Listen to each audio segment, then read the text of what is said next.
Iglesia, hoy es una mañana para poder recibir algo de parte de Dios. Creo que hoy Dios quiere confrontar en nuestro espíritu muchas cosas de las cuales nosotros a veces ignoramos o de alguna u otra manera no les prestamos atención. Quiero leer lo siguiente en Marcos 4:20. El título del mensaje de hoy se llama Los que dan frutos. Y esta parábola ya usted creo que la ha haber leído mucho y algunos les han dado mucha interpretación. Y no voy a hablar solamente de la parábola, pero quiero dar este punto. Marcos 4:20 dice lo siguiente: y estos son los que fueron sembrados en buena tierra, los que oyen la palabra, la reciben, y esto es muy interesante, y dan frutos al 30, 60 y 100 por uno. Permítanme saludar a los nuevos que hoy están acá. Mi nombre es el Pastor Jesús. En estos días hemos estado hablando con los pastores y también les envían saludos. Creo que hablábamos con ellos y creo que estamos viviendo una transición en este tiempo. La iglesia está viviendo una transición a madurar. Desde el momento en que esto es como cuando el adolescente, tiene que salir de casa y comienza ahora a ser responsable de las decisiones que tiene, de las responsabilidades que tiene que tomar. Pasa algo, no sé cuántos acá en algún momento se independizaron. Pasa algo dentro de tu corazón, hay como un sentimiento de nostalgia y unas mezclas de cosas ahí, que si no tienes una buena guía y si no te afirmas bien, esas emociones te pueden llevar a tomar puertas equivocadas a tu vida.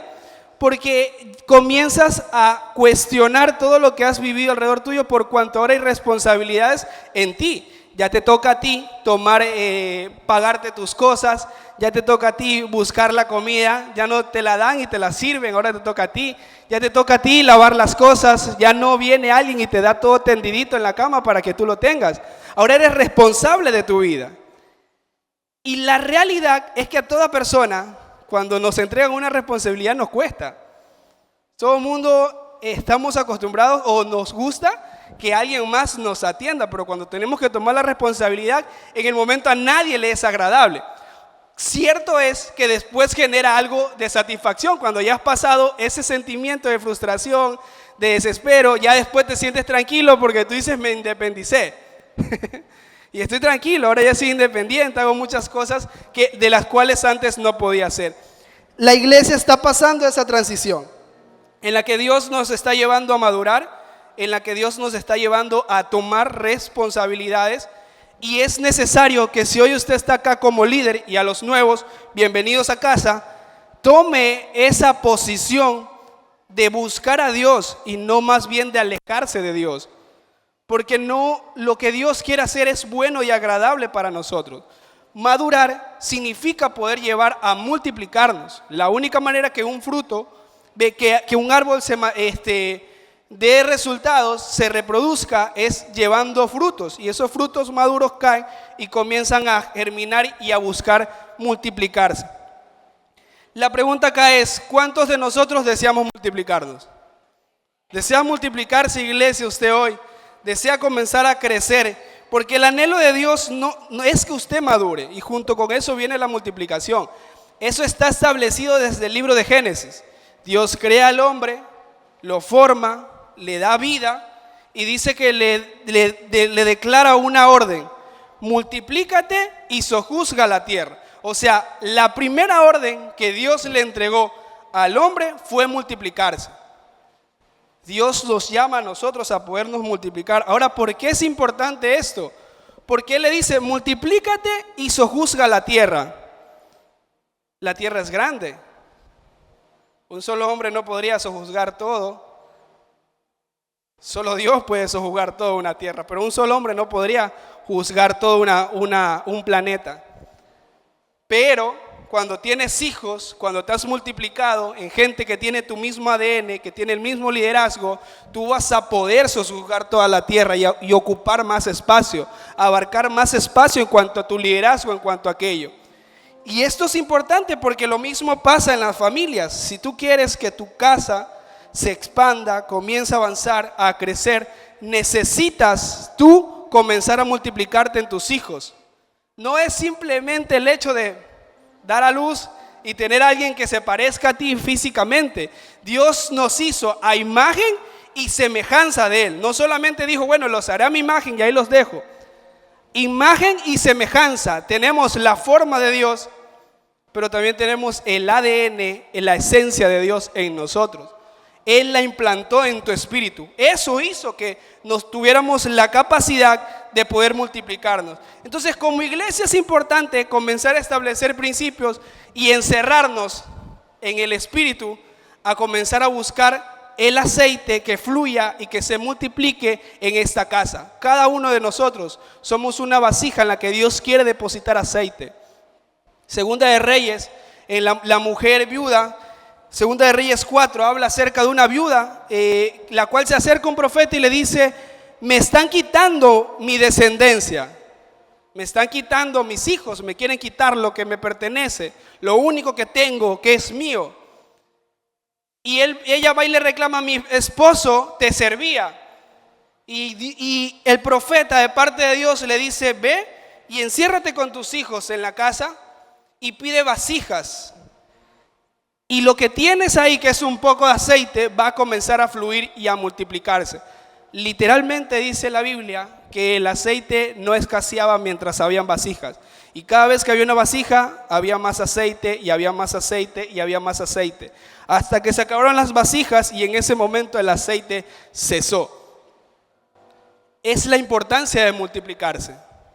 Porque si queremos que el aceite de Dios siga y siga y siga fluyendo, Dios necesita vasijas en la cual depositar de ese aceite.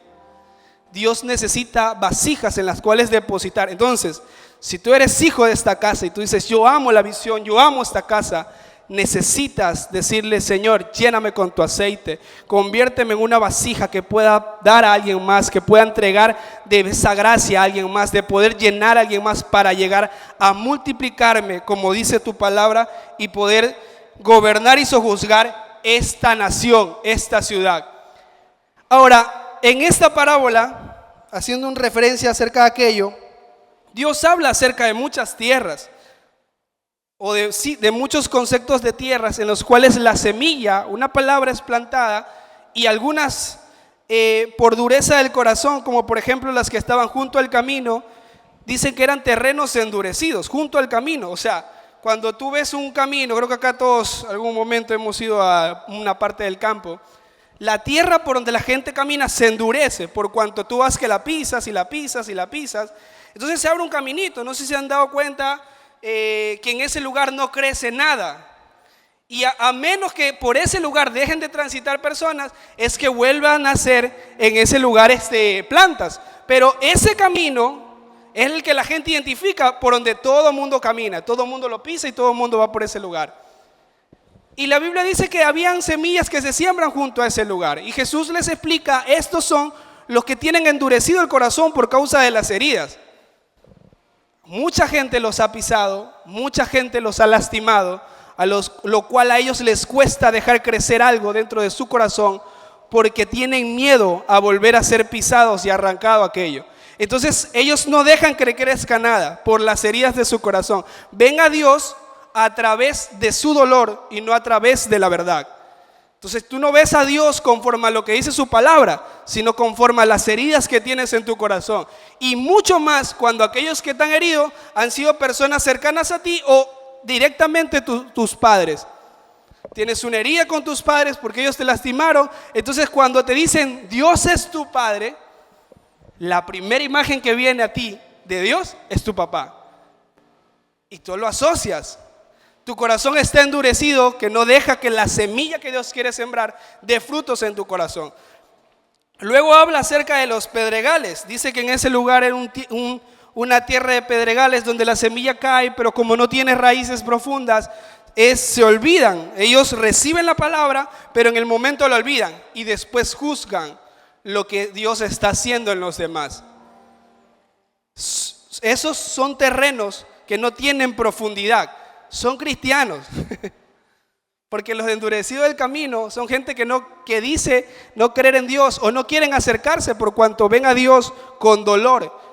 Pero los de acá reconocen que existe un Dios, pero no tienen profundidad en sus bases, por la razón de que la palabra que viene de Dios, que desafía su fe, ellos la reciben en el momento por emoción, pero después se la olvidan y después juzgan lo que Dios hace con otra persona, porque no tienen base y fundamento en su corazón. Su tierra no se ha abierto para poder recibir por completo lo que Dios quiere hacer con ellos.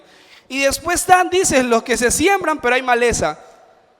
Esos son los que están establecidos en la iglesia, pero a veces por causa del afán y el pecado no dejan que lo que Dios quiere hacer con ellos funcione, que lo que Dios quiere hacer con ellos dé frutos, comienza a crecer.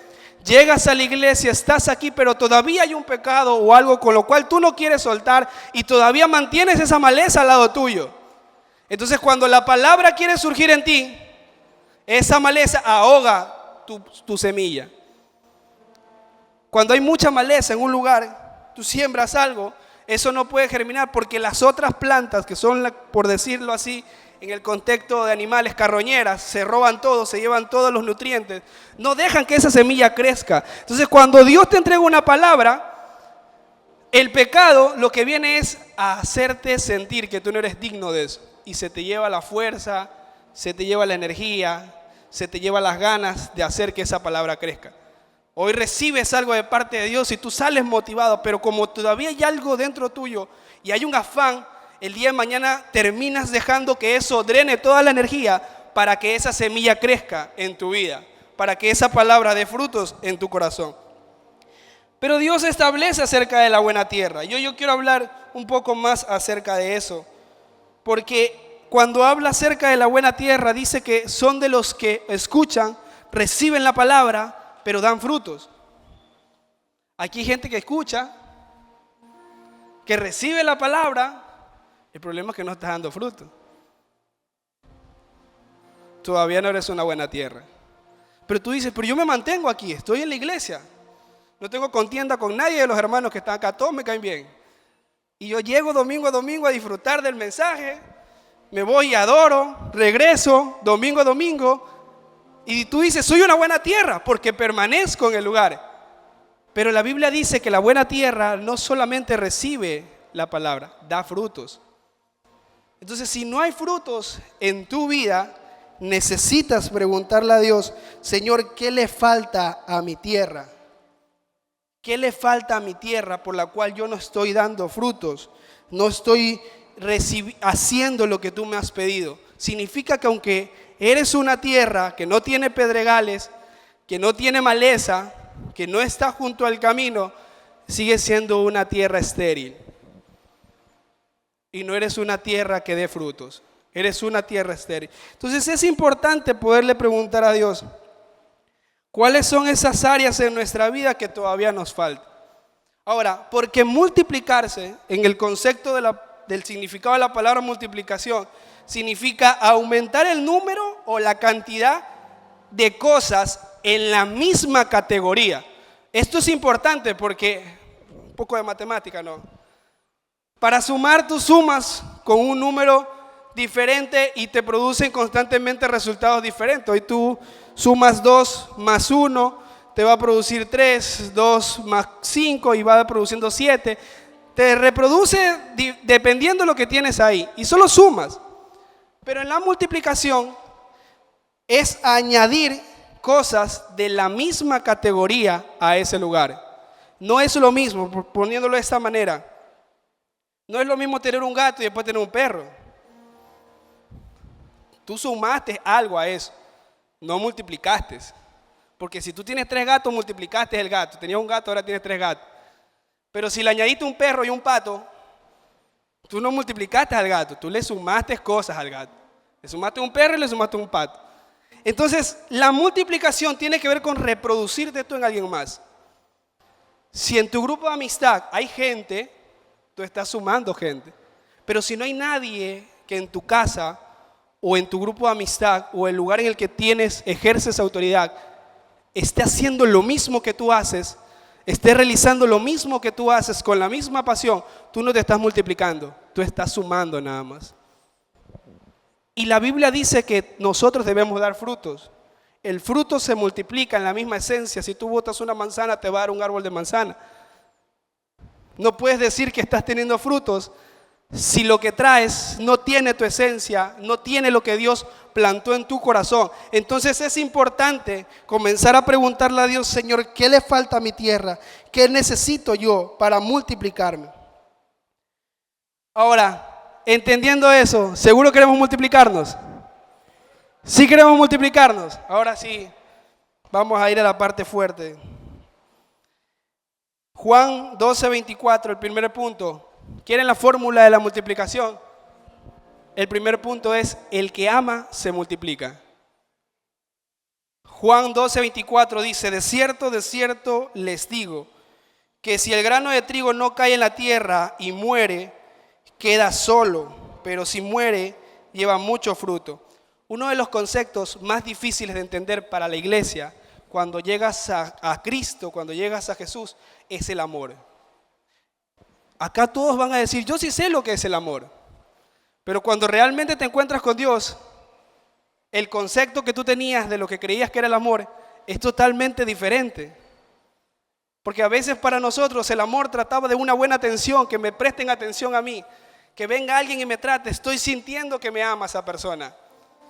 Y tú pensabas que el amor se trataba de abrazos, de muchas cosas, de detalles, y confundíamos lo que era realmente el amor con emociones, con la pasión, con el deseo, con muchas cosas más. Y confundiste entonces. Cuando llegas a Dios y te topas con Él, conocer el concepto del amor es lo más difícil que pasa. Porque el amor va ligado de justicia y hay muchas cosas ahí, eso es para otro mensaje, pero en lo cual tú dices: pero no es como me amaba tal persona. ¿Y qué pasa aquí? No, es que el hermanito, cuando Dios viene y quiere formar un área de tu vida, tú dices: no, es que Dios no me ama. Somos como esos niños engreídos, cuando el papá lo corrige y lo reta, y tú dices: pero es que Dios no me ama, ¿por qué me está diciendo esto? Tú quieres que Dios haga todo conforme a lo que tú crees que debería ser el amor, como tú crees que debería ser el amor. Pero en 1 Corintios 13, 4, 7, te dice algo acerca del amor que literalmente te vuela la cabeza. Y si yo te pregunto: ¿tú quieres amar a tu esposa? ¿Tú quieres amar a tus hijos? Esto te pone a pensar. 1 Corintios 13, 4, 7 dice: el amor es sufrido. Ya desde ahí ya volaste ya. El amor es sufrido, es benigno, o sea, no es malvado. El amor no tiene envidia, el amor no es jactancioso, no se envanece, no hace nada indebido, no busca lo suyo, no se irrita. Ya por ahí algunos perdimos, pero. No se irrita, no guarda rencor. O sea, no tengas coraje porque no recordó la fecha del aniversario. No se enoje con eso. Si no recordó la fecha del aniversario, no se enoje con eso porque dice que no guarde rencor. Ah, no, pero es que no alzó la sábana al día de hoy, no tendió la cama. Me dio coraje eso. No guarda rencor, no se goza de la injusticia, mas se goza de la verdad. ¡Bum! Con esto mata a Dios a todo el mundo. Todo lo sufre, todo lo cree, todo lo espera, todo lo soporta. ¿Te das cuenta que cuando lees eso tú dices: ¡Pax! Concepto del amor que yo tenía no tiene nada que ver con lo que veo ahí? Porque el pensamiento de nosotros es totalmente diferente a lo que Dios cree. Entonces, la única manera de querer multiplicarse es realmente amando. ¿Sabes cuándo un matrimonio decide tener hijos? Cuando se aman. Ojo, voy a explicar todo esto. Y antes le decía a alguien: no los estoy mandando a tener hijos. Si usted quiere, téngalo, pero no voy a decir: el pastor dijo que tengan hijos. Y tampoco lo voy a mandar a casar, pero quiero que entiendan el concepto de lo que es multiplicarse, de lo que es amar, de lo que es aceptar compromiso para con Dios. La Biblia dice lo siguiente: que en los últimos tiempos el amor de muchos se va a enfriar. Es la razón por la cual tú ves muchos matrimonios hoy que no quieren tener hijos. O ves muchos jóvenes a los cuales ya no quieren adquirir compromiso. No es porque no quieran sentirse amados. Y a veces nos escondemos detrás de la paz y de la tranquilidad. Y uno dice: pero es que yo tengo tranquilidad y tengo paz. En el fondo, todo ser humano necesita relacionarse con alguien más. Y quieres a alguien especial que esté al lado tuyo. El problema es que como el amor tuyo se enfrió por las heridas, por las cosas que viviste, por lo que vistes en alguien más, por los conceptos que has escuchado, te cierras a esa posibilidad. Y por eso hay muchos matrimonios en los cuales dicen, no quiero tener hijos porque estoy bien así. Vuelvo a decir, no se lo tome personal. No, estoy bien así, pero la realidad es que es algo que Dios nos entrega. La Biblia dice en Samuel 127:4, herencia de Jehová son los hijos. O sea, que Dios te dé un hijo a tu matrimonio no es una carga, es una bendición. ¿Qué matrimonio no quiere ser bendecido por Dios? Todos. Pero es que aquí viene el punto. La única manera de que tú estés dispuesto a multiplicarte, porque eso es multiplicarse, es estar dispuesto a morir a ti mismo. Porque ¿cuál es la razón por la cual el corazón se enfría y tú dices no quiero? Porque nadie quiere salir de su zona de confort. El matrimonio está acostumbrado a viajar y tú dices, pero es que si él nace el niño, no vamos a poder viajar y ahora nos vamos a tener que limitar en esto. Es que si nace el niño, las limitaciones de estas cosas van a estar. Entonces la bendición de Dios, ¿es bendición o no es bendición? El problema está en tu miedo y en tu temor de salir de la zona de confort. Pero el amor, dice la Biblia, echa todo eso afuera. La única manera en la que tú quieras multiplicar es cuando estás dispuesto a negarte a ti mismo. Levantarte a las 5 de la madrugada para estar dispuesto a cuidar, a guardar y a mantener una familia. Levantarte a las 5 de la madrugada para hacer el desayuno a tu esposo para que se vaya comiendo, esté ahí, mantener la semana o el día entero arreglando la casa, estar en aquel lugar para que todo esté ordenado y poder mantener y cuidar y respetar una familia. Entonces nos cuesta eso. Algunos aquí ya ese concepto nos está volando la cabeza y dice, pero pues, eso no me parece a mí, eso no me gusta a mí. Pero es porque el amor se enfrió, porque tu pensamiento acerca de aquello está cautivo de parte del enemigo. Y te hace creer que eso no es bendición, sino que más bien es carga. Tu corazón está endurecido, porque lo que tú viste fue personas, o quizás viste la cocina sucia de un matrimonio, en el cual tú dijiste, pero yo no quiero vivir eso. Viste un amigo o alguien que tuvo a sus bebés y se negó a muchas cosas. Acá los que somos padres, ¿quiénes son? Todos, la mayoría son papás. Les hago una sola pregunta. Aquellos que ya son papás, porque los que no son papás quizás todavía no entiendan ese sentimiento. Pero una sola pregunta les hago. ¿Ustedes estarían dispuestos a entregar a su hijo para volver a la vida anterior? O sea, olvidarlos, botar a su hijo, para volver a antes de tenerlo a sus hijos. Ninguno de nosotros iría así. A todos nos fue, a nadie le gustó, porque a nadie le gustan los cambios. A nadie le gustó que el cuerpo comenzara a ensancharse, que ahora a las 5 de la madrugada el pastor de Michael, despierto, ya no duerme, ya no puede ir ni al gimnasio porque el bebé llora. Entonces a nadie le gusta ese proceso de la multiplicación, a nadie le gusta, pero el resultado es agradable, porque ninguno de los que está acá diría, yo voto a mi hijo para volver a la vida anterior. Ninguno. Quisieras cambiar quizás cosas de decisiones que tomaste mal, pero ninguno de nosotros dice, ojalá no lo hubiera parido. A ninguno se nos cruza eso por la mente. Entonces, Dios, la multiplicación es buena. Dios nos la entregó para que nosotros pudiéramos gozar, multiplicarnos y sojuzgar y gobernar, lo que Él quería entregarnos a nuestra vida. Si tú decides realmente multiplicarte, tienes que estar dispuesto a negarte.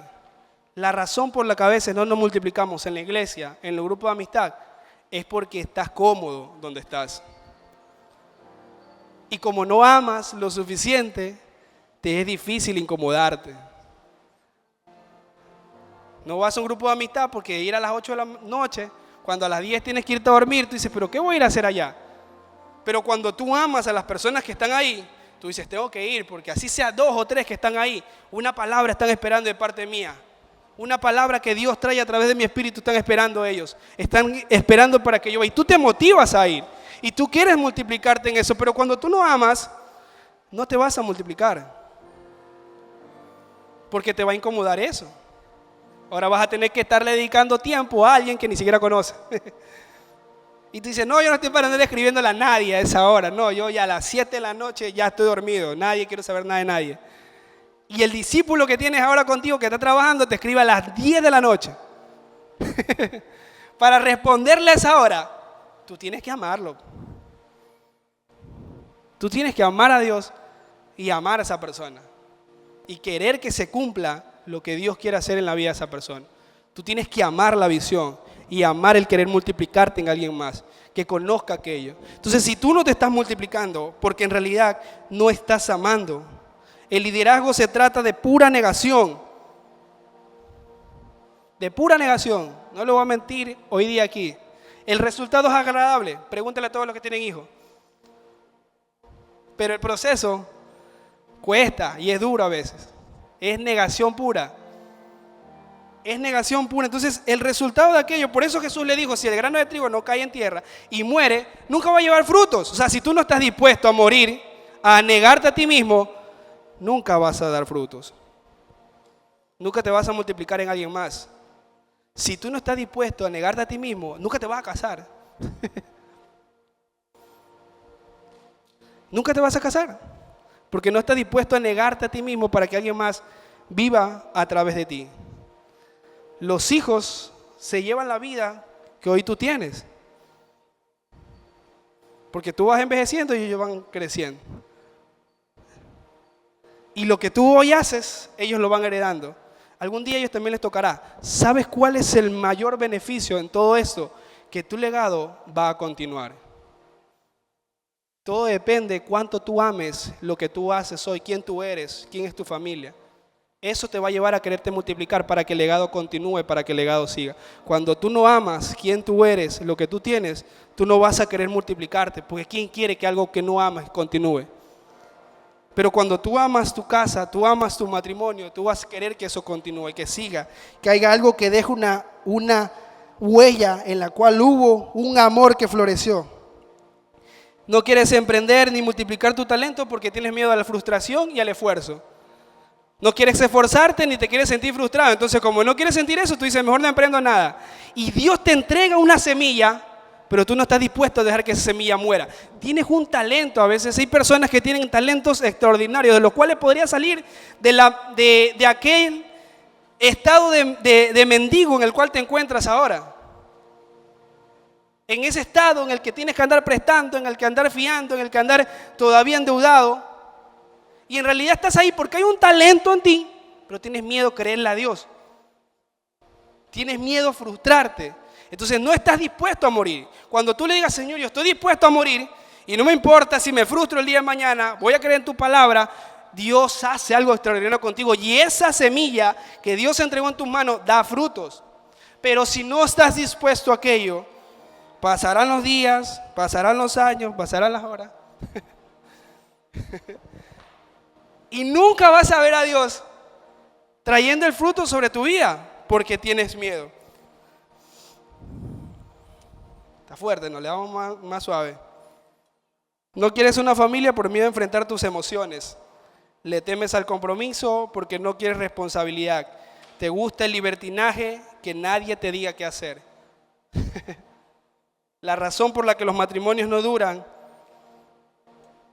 es porque en realidad no hemos dejado que Dios sane heridas en nuestro corazón y no quieres enfrentarlas.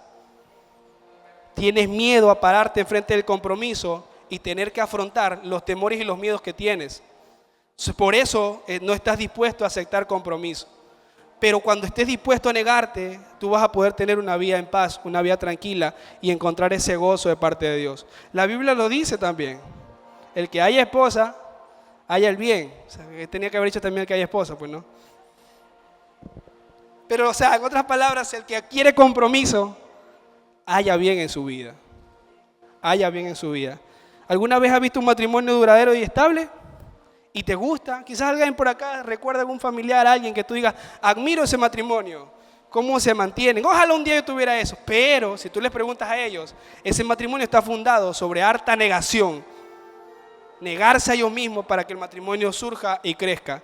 Cuando tú te has sentado alguna vez debajo de un árbol, esos grandes, así amplios, y tú lo ves bonito, frondoso, primero comenzaron con una semilla. Ninguno comenzó siendo grande. Todos comenzaron desde abajo y estuvieron dispuestos a negarse a ellos mismos, a la frustración, al miedo, al temor, a confrontarse ellos mismos, a esforzarse para que eso ocurriera. Nadie salió de la nada y ya fue un árbol hecho.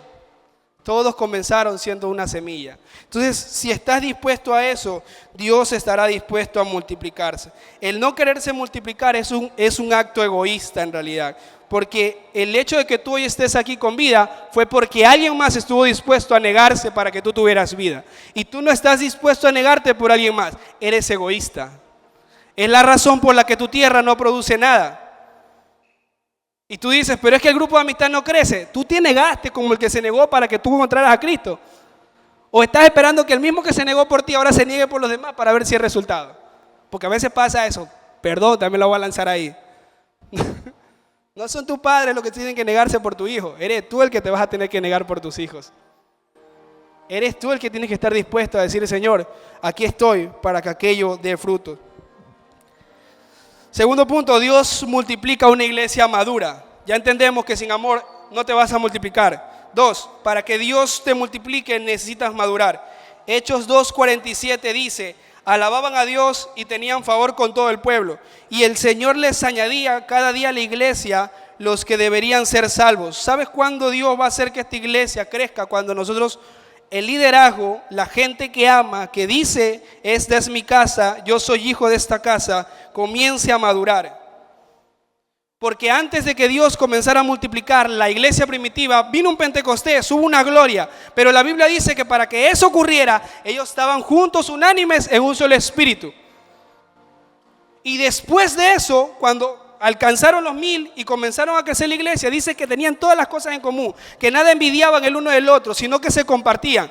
Fue una iglesia que maduró, dejó el egoísmo, dejó el chisme, dejó la murmuración, dejó el andar buscando posiciones, se negó a todas esas cosas y dijo, no quiero nada de eso. Maduraron la idea de entender que quien añade, quien multiplica, quien hace que el fruto crezca, quien hace todo, al final del día es Dios. No buscaban y creían, yo soy mejor que el de aquí o el de allá es mejor que yo. O andaban mirando la semilla de al lado, cómo crecía y decía, pero es que esta semilla está creciendo más que yo, ¿por qué yo no crezco como él? No todas las semillas crecen igual. ¿Quiere madurar? Enfóquese en su proceso. Porque si usted sigue enfocado en el proceso de alguien más, usted nunca va a madurar. Porque va a estar frustrado, con envidia, con afán, viendo cómo el de al lado crece y usted no crece. Enfóquese en su proceso. Su semilla es diferente a la de él. No todos los árboles son iguales. Dios no hizo todos los árboles igual. Algunos los hizo de manzana, otros de uva. Al final del día todos nos sirven para algo. Entonces tú estás enfocado porque tú dices, yo quiero ser una manzana cuando quizás tú eres una uva. Y a ti te toca un proceso diferente. Tú necesitas más agua. A la que le toca poca agua. Y tú estás frustrado porque tú no creces como él. Yo recibí la misma cantidad de agua. ¿Por qué no he crecido? Enfócate en tu proceso. Madura tú. Deja de andar mirando, siendo egoísta, buscando cómo crece el de al lado. Madure.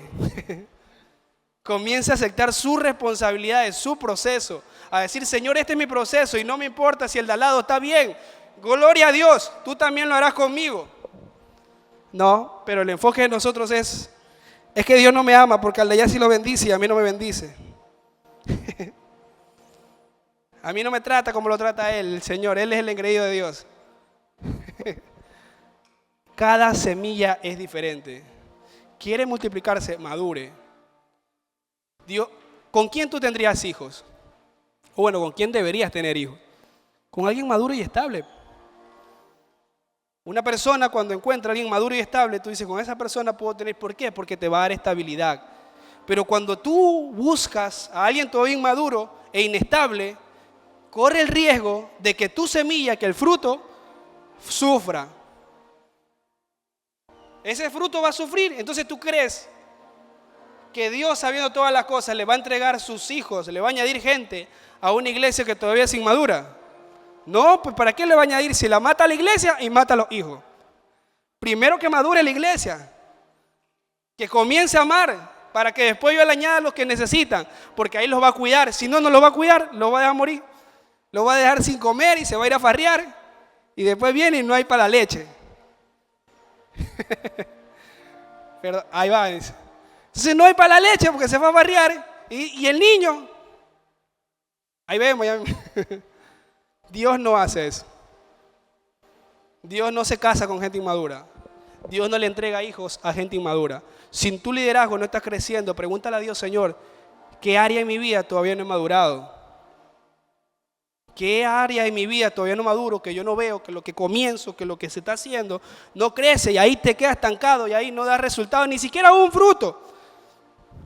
Se muere, se seca eso y no da ningún resultado.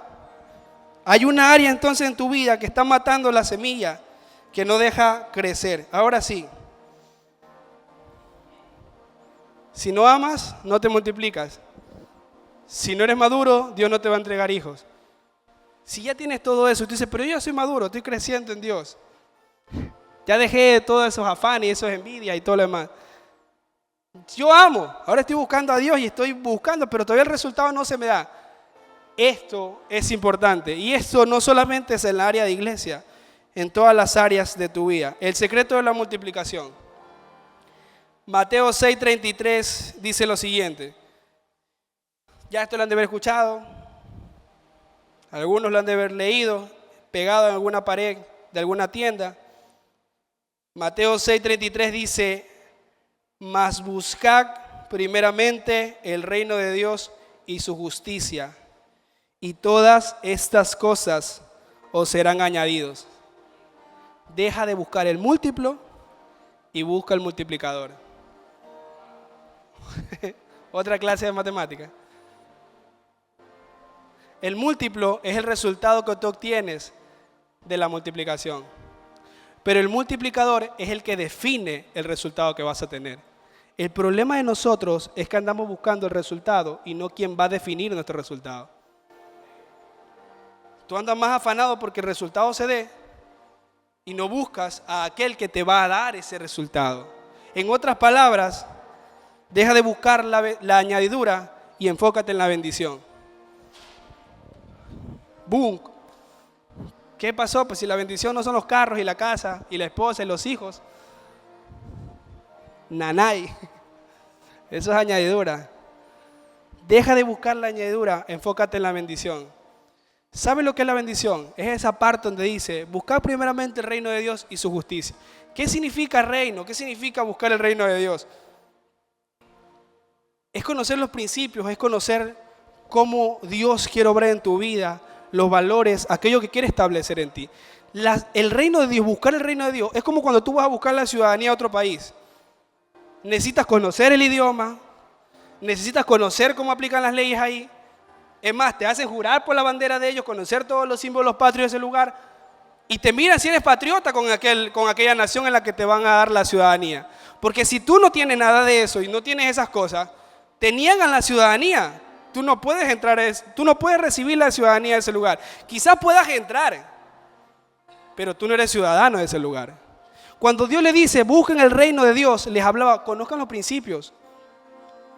En vez de andarte desesperando, cómo encontrar a la familia perfecta, primero conoce cómo ser tú un hombre santo, cómo vivir en santidad, cómo conocer a Dios, cómo agradar a Dios. En vez de andar buscando cómo tener el mejor carro del año, primero conoce a tú cómo ser una persona dadivosa, cómo poder aprender a agradar a Dios, cómo entregarme por completo en todas las cosas con Dios.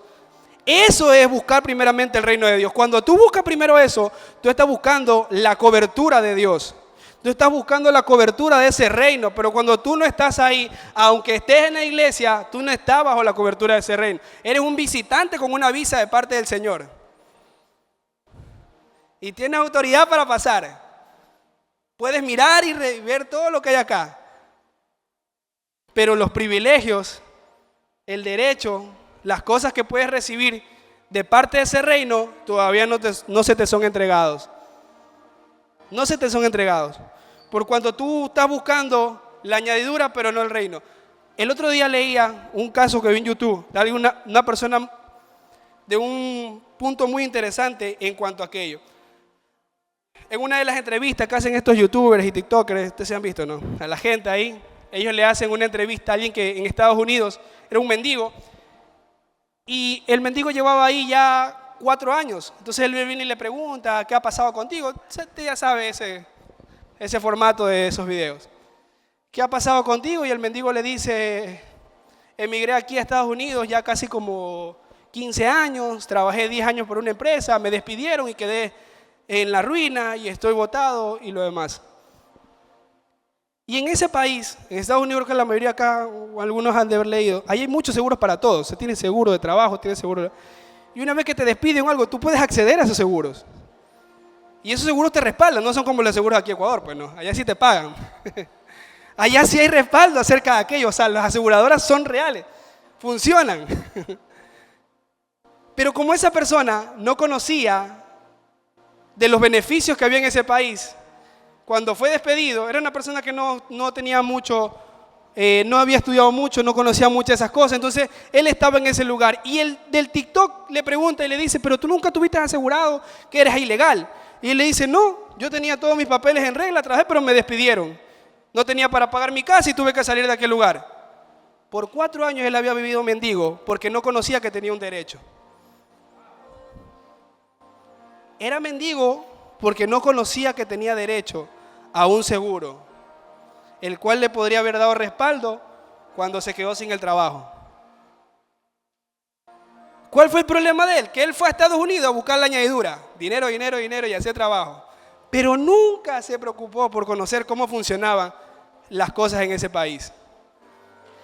Tú vienes a la iglesia, Señor, necesito esto, necesito aquello, y estás preocupado por la añadidura, pero no te das cuenta de las promesas que están de parte de Dios en ese establecido, no conoces los principios que podrían desatar aquello sobre tu casa. Entonces tú vives limitado, no porque Dios te quiere tener limitado, porque tú no buscas el reino de Dios, lo demás es añadidura. Lo demás es añadidura. Si tú buscas el reino, conocer sus principios, ahí hay palabras. Tú estás viviendo en escasez. Ve y honra a tu madre y a tu padre y vas a ver cómo las cosas funcionan. Ah, no, pero tú estás buscando, Señor, que se desate en la cuenta bancaria, que crezcan los ceros nada más. Que el jefe me suba el cheque. Pero cuando ves a mamá y a papá ahí con el resentimiento del corazón, no, yo no quiero visitar a mi madre, no quiero saber nada de ella. Entonces vive mendigo porque no conoces ese principio. Si lo aplicas, vas a ser próspero. Dios va a traer la añadidura sobre tu vida. Porque es un principio, es una ley establecida. Porque buscas primero el reino antes que andar buscando la añadidura. Entonces, eso es buscar el reino. Pero ahí viene el otro. ¿Qué es la justicia entonces? Porque dice buscar el reino y su justicia. Porque conocer los derechos nos gusta. Pero la otra parte es conocer las obligaciones de Dios. Nos gusta la parte de los derechos. Señor, ahí están las promesas. Bien. A esta me pego ahorita para poder cumplir. Buscar la justicia de Dios es aceptar la corrección de Él a tu vida. No es poner tus condiciones, sino aceptar las condiciones que Dios tiene para tu vida, lo que Él quiere corregir. Ahora, Dios es justo. ¿Sabe cuál es el problema? Vuelvo a repetir lo que es ese momento. Nuestro problema es que cuando vemos a Dios en esa parte de la justicia, algunos vemos la justicia de nuestro país, otros la justicia de nuestros familiares. Entonces para ti, el término justicia está como diluido y lo entiendes como un poco de corrupción. Entonces, donde hay justicia, como dicen por ahí, donde hay ley hay maña. Y tú dices, entonces, si hay ley, alguna maña debe haber por ahí. Por algo se puede colar ahí el enemigo y me... La justicia de Dios no se corrompe como se corrompe en la tierra. La justicia de Dios, el castigo de Dios, la corrección de Dios no es maltrato, es castigo. Hay una diferencia entre maltrato y castigo. Maltrato es alguien que te humilla, que te quiere tirar al piso, que no tiene intención de restaurarte, simplemente te quiere humillar. Eso hace Satanás. Eso hace Satanás. Él sí te quiere humillar. Entonces, no es castigo, no es humillación lo que Dios tiene contigo. Él tiene una corrección para tu vida. Eso es ser justo. Porque si tú encuentras justicia, lo demás es añadido. ¿Sabes el pensamiento que a veces escuchamos de la gente cuando habla de sus hijos? Y yo sé que algún día me va a tocar a mí también. Así que por eso yo trato de caminar ahí y digo, Señor, ayúdame porque yo solo no puedo. Pero el resultado de esto le va a doler, pero el resultado de sus hijos es la culpa suya. Lo que hoy sus hijos son es el resultado de su vida. Usted se multiplicó en ellos. Entonces usted le quiere echar la culpa a Dios o a la gente o al sistema y a veces a nuestro propio hijo. Si tú cambias, tu hijo va a cambiar. Porque ahora tú vas a comenzar a ejercer una nueva manera en él. Te vas a multiplicar de nuevo en él. Pero el resultado de todo lo que él es hoy eres tú. Es el reflejo tuyo en él. No, pero si yo he sido justo, a apariencia de alguien, pero los que te vieron en casa se multiplicaron por ti. O por último, quizás fuiste justo con los demás, pero a tus hijos los abandonaste, que alguien más los adoctrinó. Igual fue el resultado tuyo. Porque eras un descuidado, ellos también fueron un descuidado, y alguien más formó en ellos lo que no debía formar. O sea, fue un campo ahí, donde alguien vino y plantó una semilla la cual no era. ¿Por qué? Porque tú fuiste descuidado. Nunca sembraste, era vago para sembrar. Porque si tú sembraras ahí, no hay chance para que otra semilla crezca ahí. La que se siembra es la que crece. Porque es la que primero comienza a absorber los nutrientes, todo lo que hay ahí. Pero si tú no sembraste nunca, porque estabas cómodo, no querías multiplicarte, no querías hacer nada, alguien más vino y sembró en tu hijo. Eso es ser justo. Cuando tú le dices, Señor, reconozco que el resultado de lo que estoy viviendo ha sido consecuencia de mis acciones. Y aceptas la corrección de Dios. Eso es buscar la justicia de Dios. Es ese matrimonio cuando viene a la iglesia. Aquí se me van a ir después la gente. Y ha tenido 5 años de matrimonio. Le fue infiel los 5 años. Y al quinto que la mujer ya dijo, ya no quiero nada contigo. Ahí él vino a buscar a Dios. Y está bien porque el que está enfermo necesita un doctor. El problema no es que vengas a buscar a Dios para que Dios haga algo en tu casa. El problema es que tú vienes con tus condiciones. 3 meses y estás desesperado. Señor, pero es que todavía no vuelve mi esposa todavía. ¿Hasta cuándo me perdonas? ¿Cuándo que suelta ese rencor que tiene? Padre, y todos los días tú oras para que Dios le quite rencor a él, pero no porque te transforma a ti. Y tú estás dale y oración. Entonces tú te frustras porque tú estás buscando la añadidura y no la bendición de Dios. Estás buscando que Dios te la vuelva a añadir, que la vuelva a hacer volver a casa. Y tú dices, pero pastor, yo estoy que oro todos los días, oro por mi mujer para que sane su corazón, para que se restaure, pero ¿y para que tú cambies? No, eso ya Dios me transformó, ya soy cristiano. Si hay afán todavía porque eso vuelva, tú no has entendido que tú cometiste un error y que necesitas aceptar la corrección de aquello. Tú no has entendido eso. Tú todavía estás desesperado por la añadidura y no la bendición. Resumen, ¿qué es la bendición de Dios? La aprobación del Padre para algo. No te equivoques. No es el carro la bendición de Dios. Porque si eso fuera, entonces los narcos son benditos por el Señor. No es la casa. Ni siquiera es el matrimonio ni tu hijo. Es la aprobación de Dios para que tú puedas tener hijos. Es la aprobación de Dios para que tú puedas mantener ese matrimonio. Es la aprobación de Dios para que tú puedas adquirir aquellas cosas. Eso es la bendición de Dios. Es una palabra declarada de parte de Dios sobre tu vida. Eso es la bendición. Lo demás es añadidura. Lo que Dios declaró sobre tu vida fue una bendición. Dijo, será bendito y tu matrimonio vivirá en prosperidad y en abundancia. Declaró una bendición sobre tu vida. El resto es añadidura. Pero si tú andas buscando la añadidura primero, nunca vas a recibir la bendición de parte de Dios. Entonces tú estás desesperado por casarte, pero no porque Dios apruebe que te puede casar. Tú estás desesperado por el carro y vas y te endeudas, pero Dios no te dijo que te endeudaras ahí. Tú te metiste y después andas desesperado porque ahora estás estresado, ya no puedes ir a la iglesia, el problema, eso no fue añadidura de Dios. Esos fueron resultados de tus consecuencias. Dios te entrega una palabra que te autoriza a aquello. Eso es bendición de parte de Dios. ¿Quieres multiplicarte? Busca la bendición de Dios. No busques el fruto. A veces uno de nosotros estamos desesperados. Señor, pero es que añádenos personas al grupo, añádenos personas al grupo. Pídele a Dios si estás aprobado para cuidar a esas personas. Señor, ya he sido aprobado. ¿Qué área me falta en mi vida para poder cuidar a esto que me vas a enviar? Señor, pero que añade a todas las personas. de estatus, lo que sea, tráelos a la iglesia. Ah, pero ¿te preparaste para estar aprobado eso? No, pero añádelo. Dios no añade por añadir. Si buscamos primero la bendición de Dios, vas a tener el resultado de parte de Él. No busques la añadidura, busca la bendición de parte de Él. Termino con esto. Cuando la iglesia comenzó, la iglesia primitiva, tú lees en la Biblia, es interesante ver que ninguno de los que estaban ahí, literalmente ninguno de los apóstoles, pastores, la gente que iba, ninguno buscaba milagros.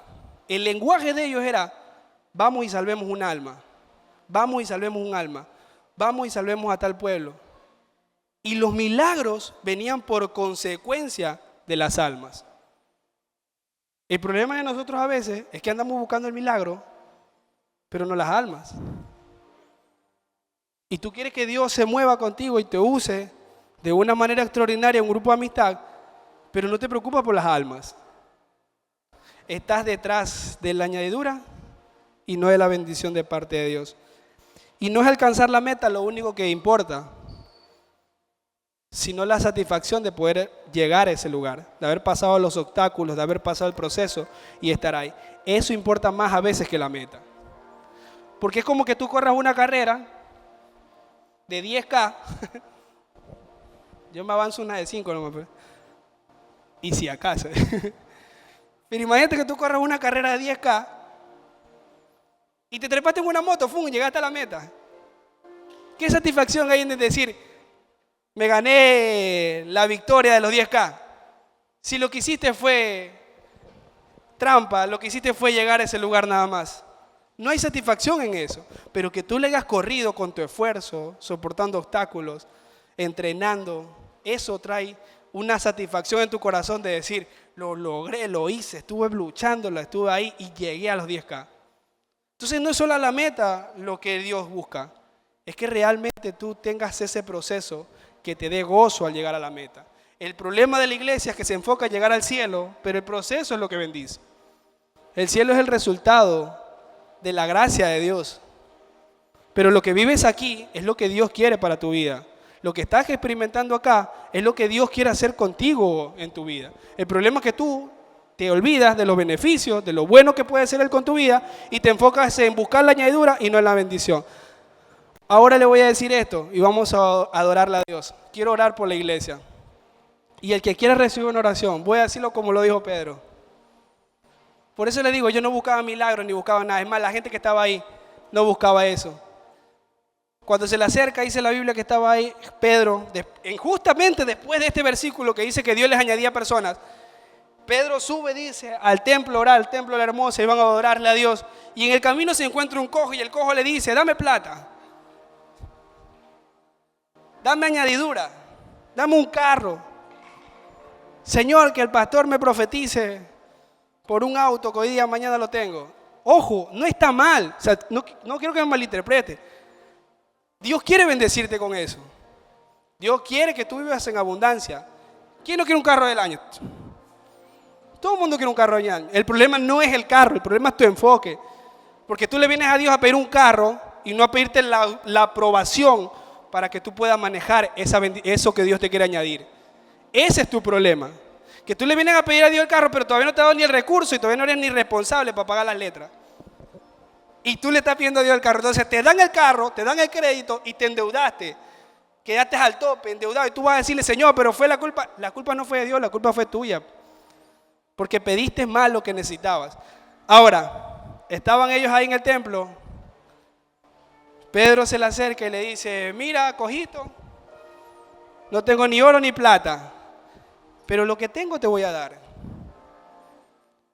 Hoy día, iglesia, no traigo profecía para nadie. Pero lo que tengo le voy a dar, la bendición de parte de Dios a su vida.